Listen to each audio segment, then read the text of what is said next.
The spoon does not bend. I bend. Wanna bet? Bend, damn it! Oh God!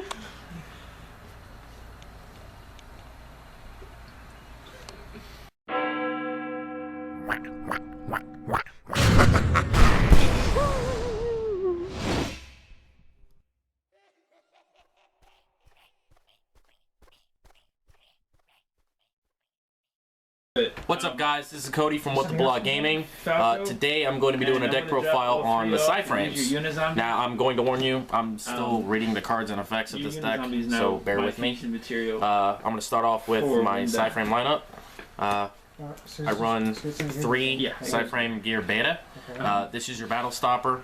Basically, whenever your opponent declares an attack, you can reveal this card from your hand, and then you can special summon a PSY-Frame driver from your deck along with this card, and it ends the battle phase. Now, I'm going to say right now, all these cards have the effect to where if you don't have PSY-Frame Circuit on the field, they just get banished at the end phase. I also run 3 PSY-Frame Gamma. I believe these are your effect stoppers. Yes. So while you control all these monsters, they have to be someone when you control the monsters. Basically, when your opponent activates a monster effect, you can reveal this card and special summon a driver from your hand, deck, or graveyard. Plus this card, negate the effect and destroy it. I play 3 PSY-Frame Gear Alpha. This is your searcher for the deck. Basically, if your opponent normal, specials, or does whatever, summons a monster, you can reveal this card. Again, special summon a driver and this card, and then you can search out a PSY-Frame Gear card, either monster, spell, or trap, from your deck and add it to your hand.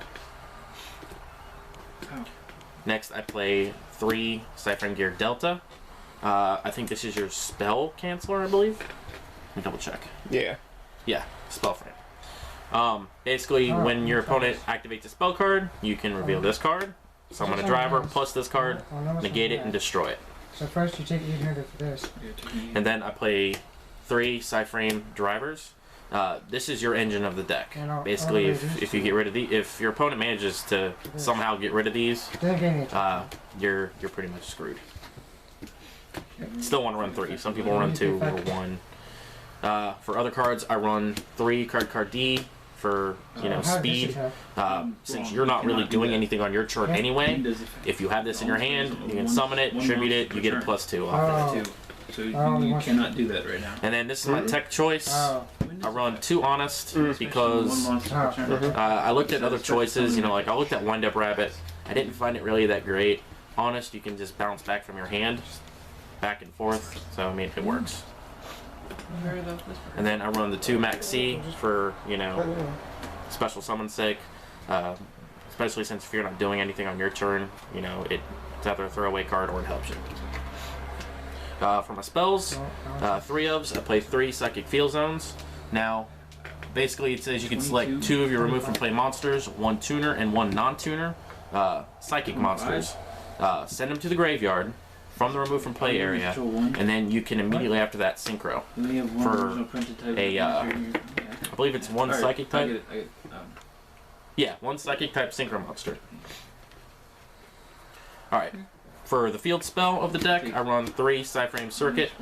This card has 2 effects. The first one is, basically, if you have one of the drivers and one of the other ones, either Alpha, Beta, Gamma, or Delta, or Epsilon, whatever one works, you can immediately, once it's summoned, you can immediately synchro up for either Omega or Zeta, or one of the other synchro type monsters that you have.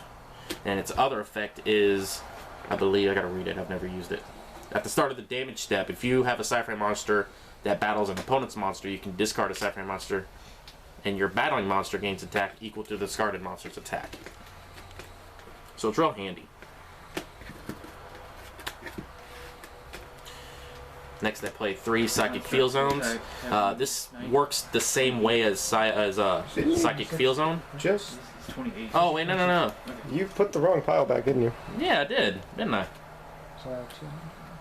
We flub all the time. Don't worry about it. Yeah, it's a big flub. I run 2 Psychic Path. This card works the same way as Psychic Field Zone, the only difference is you don't synchro summon. You pay 800 life points, and you can select 2 of your removed from play Psychic type monsters and add them to your hand. I run 2 Pot of Duality for consistency. For my 1-ofs, I play the Dark Hole and the Raigeki. Man, basically, if you don't know what this is, get out. For traps, the VIP PSY-Frame Overload. This card is fucking stupid. Basically, once you play this card, you can ditch once per turn. You can ditch one of your PSY-Frame monsters and remove a monster from your remove a card from your opponent's field face down. And if it's face down, that card does not come back. You can't get it back. It's pretty busted, especially when you have 3 on the field, because that's 3 face downs that are removed from play that they can never get back. Oh, and its other effect is if this card is in the graveyard, you can banish it and return a psychic monster to your hand, I believe. Let me double check. No, you can add a PSY-Frame card from your deck to your hand. For my 1-ofs, I play the Mirror Force, the Torrential, and the Phoenix Chain. I'm actually probably thinking about taking... Ooh, what happened? I'm probably thinking about taking out the Phoenix Chain and putting in a second Mirror Force, but I don't know yet. And the Torrential is just there to, you know, be friends with everybody else. For my extra deck, I run 2 PSY-Frame Omega. This card is an expensive card. It's got a couple effects. For one, during either player's main phase, you can banish this card from the field and 1 random card from your opponent's hand face up until your next standby phase. And then also, during your opponent's standby phase, you can target 1 banished card, return it to the graveyard. And if this card is in the graveyard, you can target 1 card in either player's graveyard and shuffle both that card and this card from the graveyard into the deck. I don't run 3 because I couldn't afford another one. PSY-Frame Lord Zeta. Basically, this card allows you to, once it's summoned, during either player's turn, you can select a monster on your opponent's field, banish it and this card until your next standby phase. It also has the effect where, if this card is in the graveyard, you can target another PSY-Frame card, return it to the extra deck, return this card to the extra deck, and then add that target to your hand. And then for my generic level 1, and for my regular synchros, I run the Yazi for Burning Abyss. I run the Black Rose, Scrap Dragon. Clearlink Synchro, I've only managed to get him out maybe once in one of my duels, maybe against Yang Zing. I run Stardust, the Thought Ruler Archfiend, 1 Crimson Blader for, you know, sticky situations. I play 1 Michael, but mind you, 1 Stardust Spark, the Ancient Fairy Dragon for the field spell, and for situational purposes, I run 1 rank 3, which is Fortune Tune. He comes in handy basically during each of the standby phases. You gain 1,000 life points, but it cannot be targeted by card effects. And if it would be destroyed, you can detach an Xyz material instead. So, also, when this card is sent from the field to the graveyard, you can target 2 over 3s and shuffle them both into the deck. And this is from the graveyard. And if you do, I can return this card from the graveyard to the extra deck. So, it comes in handy. I have an extra deck. It doesn't really do a whole lot of good at the moment, but I have no problem showing you the extra deck. First off, I've got 4 tokens because fucking sheep. Where is my extra deck? There it is. I have the 1 Ghost Ogre and Snow Rabbit. I haven't yet sided this card yet, only because I just don't know what it's going to do yet. So it's hit or miss. I run 2 Artifact Lancia, only because, you know, it comes in handy. 2 MST for that back row hate. Retaliating Sea, only run 2. Basically, if this card is summoned on their side, actually no, you can special summon it from your hand, and if this card is face up on the field, any card sent to the graveyard is banished instead. I run 2 PSY-Frame Gear Epelson.